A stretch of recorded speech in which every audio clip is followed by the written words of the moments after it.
Thanks God we are Friday lunchtime and the preparation is almost finished. As you know very well, Namibia will host more than 350 members of 108 parliaments or countries respectively, 55 members of the European Parliament, more than 100 members of African, Caribbean and Pacific parliaments coming to Windhoek, and of course a lot of staffers and a lot of officials, representatives as well of European Council and Commission. We will as well have, for instance, the Dutch Minister of Development coming, and you know that Netherlands is a country which is offering a lot of development assistance to African countries. We have a Vice President of European Parliament, French Green Lady, Madame Rivasi, who will care definitely for wildlife and human-wildlife animal conflicts and these issues.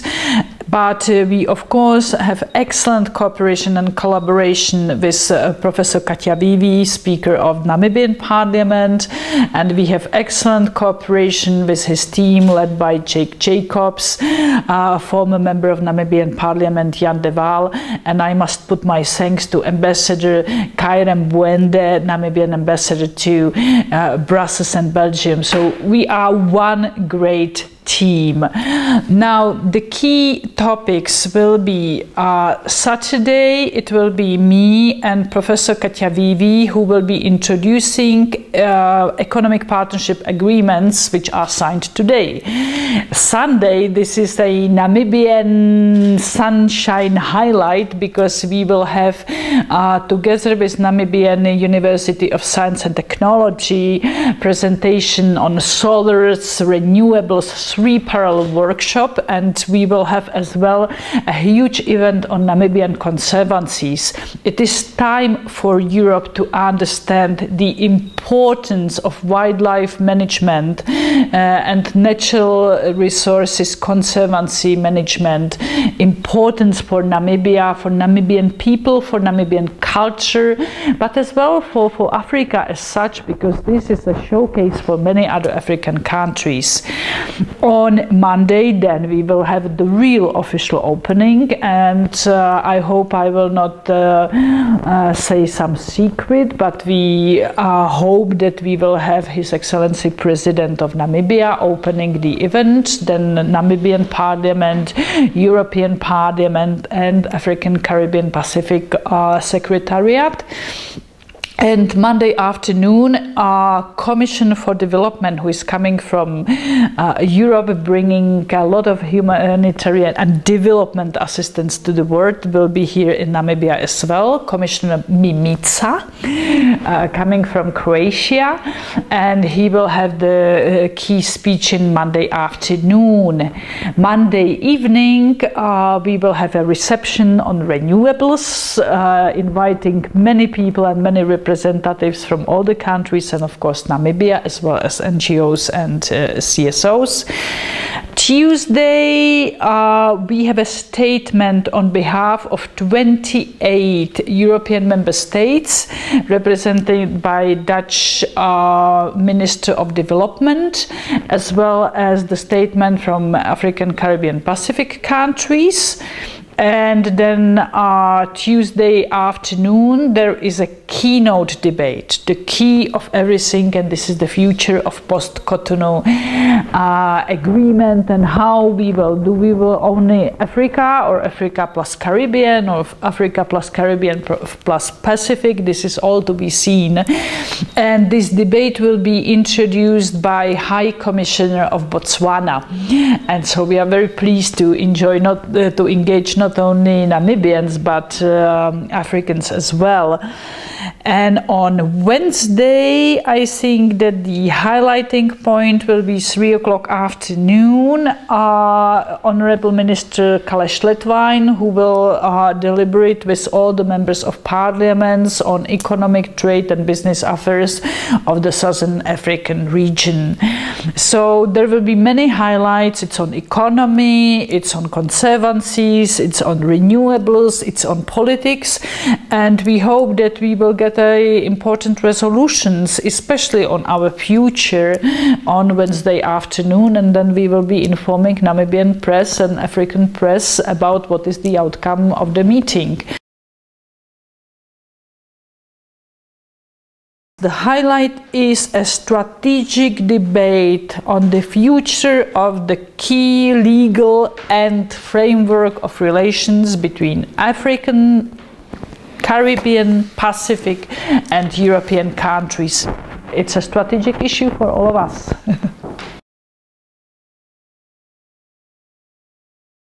Well, at the very moment, I'm almost emotional after how many? 10 years of quite tough negotiations. I can say EPA is signed. You know that there is always the discussion EPA, EPAS, because EPA is EU Namibia, EPAS are SADC, SACU, Mozambique and European Union. It's signed. Well, there is many people who were involved, much more than me. Definitely Professor Katjavivi in all his previous posts and responsibilities as the National Planning Commission, as a trade person, as an ambassador to European Union.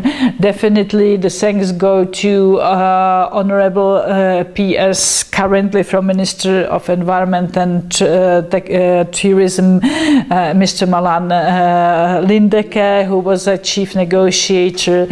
Of course, definitely Ambassador Kaira Mbwenda. There were many Namibians involved.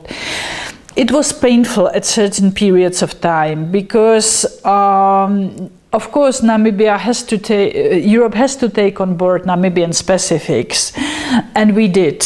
And it's very good because a couple of days ago we had a political dialogue between European Union and Namibia after many years, and actually European Union was thanked and praised for the fact that we take on board all Namibian specifics but one, and this must be made very clear because this is a legal basis.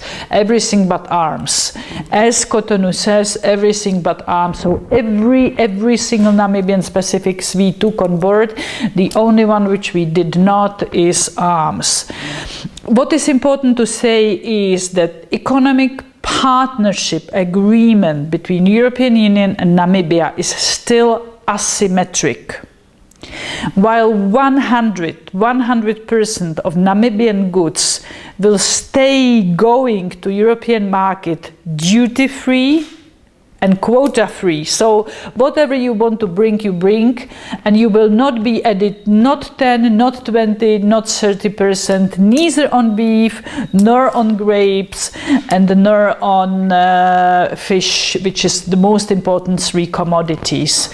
While Europeans will be bringing cars, machinery, and as well our agricultural product, this tariff decrease. It will be tariff decrease, but it never will be 100%. The final stage after 25 years will be 86%. So Namibia gained 100, Europe gained 86. Good for you. Congratulations to Namibian negotiators. But this is not only mutual, only exchange of goods. EPAs have a very strong component where we deeply believe in South-South cooperation. So what we are really going to do with SADC, SACU countries is to encourage your mutual trade. I will give you the example. If in the north of this country you have buffaloes coming from Angola and Zambia to Zimbabwe, so there is foot and mouth disease. You have certain areas from where cattle cannot be exported neither to to China, not to US, not to EU. But it still can be a commodity of the trade with Botswana, Zimbabwe. So we will really try to find the areas where we can help you to export not only overseas, but inside Southern Africa and inside Africa. This is very important part of economic partnership agreements.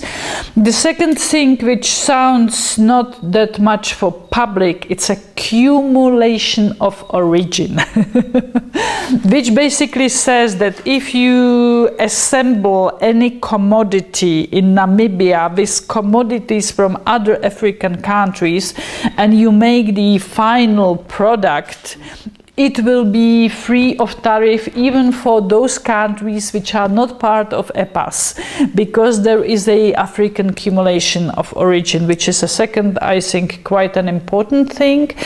And then there is always flexibility. So if Namibia needs to protect industrialization, that means infant industries, against the European exports, you should notify saying, well, this machine we are now starting to produce in Namibia, so we do not want you to export this machine to Namibia because you will be a competition to our production.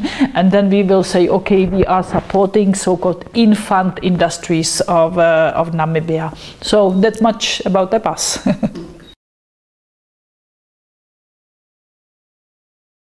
Well, Cotonou Agreement is this book. It's as thick as big. It was negotiated for 20 years period of time and signed in Cotonou in the year 2000, which basically means that it will definitely expire in 2020. And we are in the end of 2016, so we have only 3 years to go ahead with the negotiations. And these negotiations again include all members of European Union, all Africa states, all Pacific and Caribbean states.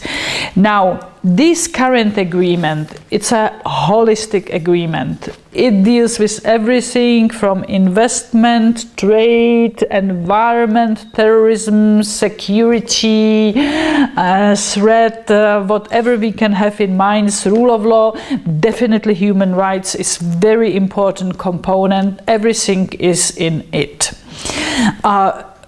It would be hard to imagine how can we work without having this legal basis.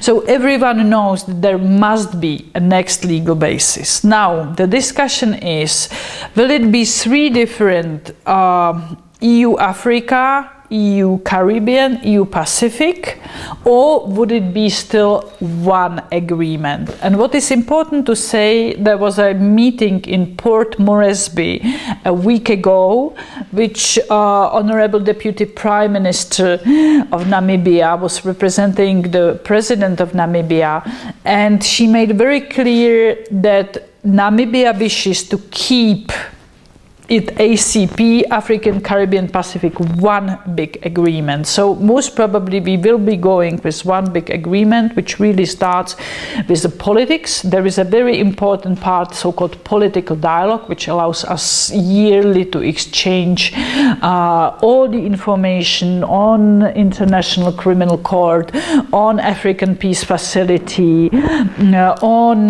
Climate Change Conference of Paris. Whatever you touch is in there.